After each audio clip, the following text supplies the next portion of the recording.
So if you have added your contact details to your summary, that's fantastic, but you also want them to be on the main page as well, so people know exactly where to go to find them. So underneath your cover picture and where you work, you will see contact info, and you want to click on that. Now that's the information that we have at the moment.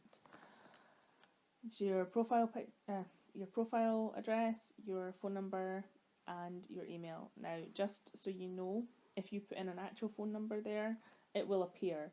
The only reason it's X's is there is because I didn't want to run the risk of accidentally giving out somebody's number. So we're going to edit this. I'm going to go to the little blue pen and click on it, and we're going to add some more information. So underneath your profile URL, it'll say add website. Let's do that. And we've added the summary that Manny has a page at the Marketing Geeks UK/Manny, and you're going to be able to go into that soon and find his portfolio. So it's a portfolio page, but obviously you can also have a personal website, a company website, your blog, or other, whatever is relevant to you. So we're going to leave that as a portfolio, and you can add up to 3 websites. So you could have your personal one, your work one, and then a blog. It's completely up to yourself. In terms of your telephone number, obviously you would put in a real number, and you can have that as your home, your work, or your mobile. I would suggest only putting work or mobiles in there. You don't want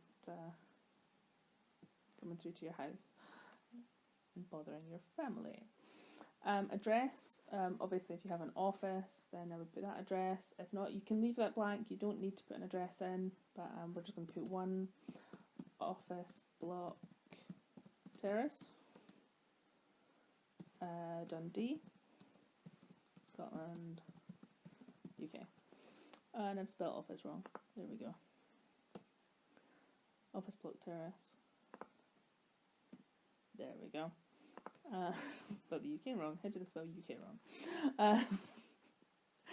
So we've got that address there. That doesn't exist, by the way. We'll come back to the email address in a little second. And we're just going to put his birthday in. And Manny's birthday is February 14th. And that's visible to his connections only. You can put it to all LinkedIn members or your network, but I always think it's better to have it just as your connections. So we're going to just nip back to email address there. So that's the email address that Manny has registered with. And that is his primary email address. If we click on it, it gives you, it'll take you to a separate page, but it gives you the opportunity to add additional email addresses.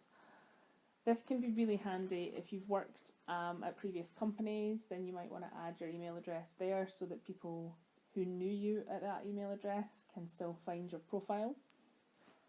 You might want to add a personal address so that you can change it over. If you move companies, you might want to change that to your primary email address or have that as your contactable address.